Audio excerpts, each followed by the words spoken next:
कारोबार तब नहीं टूटता जब नुकसान होता है। कारोबार तब टूटता है जब हम कहते हैं बाद में कर लेंगे, बाद में दे देंगे।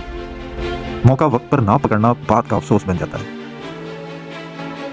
क्योंकि बाद में फूल मुरझा जाते हैं। जो मौका आज था वो कल नहीं रहता। जो वक्त पर ना तोड़े जाएं वो खुशबू नहीं देते। कारोबार में भी यही असूल है। बाद में दिल ही नहीं करता क्योंकि शौक थकन बन जाता है। बाद में एहसास नहीं रहता क्योंकि एक छोटा फैसला कितना बड़ा नुकसान बन जाता है। एक छोटा ऑर्डर आज हमने जो कैंसिल किया कल बड़ा ऑर्डर बन सकता था। बाद में पैसे नहीं होते क्योंकि हमने आज सिस्टम नहीं बनाया, आज ब्रांड का नहीं सोचा।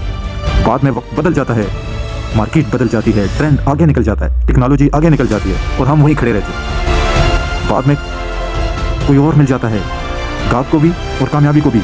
नए खिलाड़ी मार्केट में आ जाते हैं। कारोबार में भी बाद में सबसे बड़ा महंगा लफ्ज़ है ये।